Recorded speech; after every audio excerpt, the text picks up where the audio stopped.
ایران میں ایک اور کمسن لڑکے کو پھانسی۔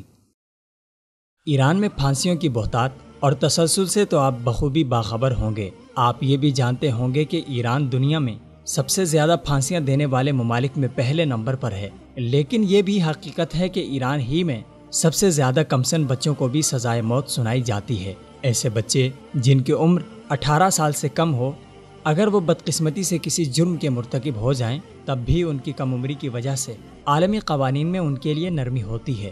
تمام ممالک میں کمسن مجرموں کے لیے مختلف قسم کی سزائیں ہیں، جن میں بچوں کو قید میں رکھ کر ہنر سکھائے جاتے ہیں اور انہیں سزا پوری کرنے تک کارآمد شہری بنایا جاتا ہے۔ لیکن ایران میں ایسے چھوٹے چھوٹے بچوں کو بھی سزائے موت سنا کر پھانسیاں دی جاتی ہیں جو ایرانی ملاؤں کے نظام یا ان کے کسی چہیتے کے خلاف کسی کارروائی میں ملوث ہوں۔ 10 اگست 2017 کو بھی ایران نے ایک ایسے کمسن لڑکے کو پھانسی دی ہے جسے جب گرفتار کیا گیا تو اس کی عمر فقط 15 سال تھی۔ انسانی حقوق کی عالمی تنظیموں کی بار بار اپیلوں کے باوجود ایرانی حکام نے شیراز شہر میں قائم ایک جیل میں قید کیس میں سزائے موت کا سامنا کرنے والے بچے علی رضا تاجکی کی سزا پر عمل درآمد کرتے ہوئے اسے موت کے گھاٹ اتار دیا ہے۔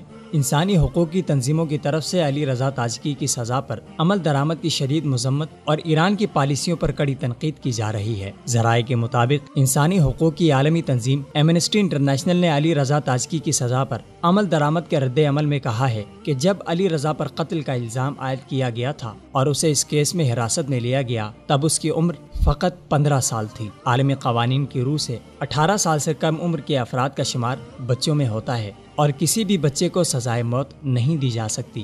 ایران نے علی رضا تاجکی کی سزائے موت پر عمل درآمد کر کے شرمناک طرز عمل اپنایا ہے۔ خیال رہے کہ عالمی اداروں کی مسلسل اپیلوں اور بین الاقوامی دباؤ کے بعد متعدد بار مؤخر کرتا رہا، مگر سزا میں تبدیلی کے بجائے بالآخر اسے پھانسی کے گھاٹ اتار دیا۔ ایمنسٹی انٹرنیشنل کے مطابق رواں سال کے دوران ایرانی حکام نے 5 ایسے ملزمان کو سزائے موت دی ہے جنہیں جب گرفتار کیا گیا تو ان کی عمریں 18 سال سے کم تھی۔ تاجکی کو سن 2013 میں فارس گورنری کی ایک فوجی عدالت میں پیش کیا گیا تھا۔ اس سے قبل دوران حراست علی رضا سے زبردستی جرم کا اعتراف کروایا گیا تھا۔ وحشیانہ تشدد اور غیر شفاف ٹرائل کے بعد اسے ایک ایرانی کے قتل میں موت کی سزا سنائی گئی۔ سزا سنانے کے بعد اسے 3 سال تک جیل میں رکھا گیا۔ جیسے ہی اس کی عمر 18 سال مکمل ہوئی اسے تختہ دار پہ چڑھا دیا گیا۔ ایران میں پھانسیوں کا یہ تسلسل ہمیشہ اپنے مخالفین کے خلاف ہوتا ہے۔ سیاسی اور مسلکی مخالفین پر مختلف قسم کے جھوٹے الزامات لگا کر انہیں دہشت گرد یا منشیات زدہ قرار دے کر گرفتار کیا جاتا ہے اور انہیں پھانسیوں پر چڑھا دیا جاتا ہے۔ ایران نے اس سال صرف جولائی کے مہینے میں 100 سے زائد افراد کو پھانسی دی ہے۔ یہ سال پھانسیوں کے حوالے سے گزشتہ سالوں کے مقابلے میں سب سے زیادہ خطرناک قرار دیا جا رہا ہے، جو گزشتہ سالوں کے اوسط پھانسیوں کا ریکارڈ توڑ سکتا ہے۔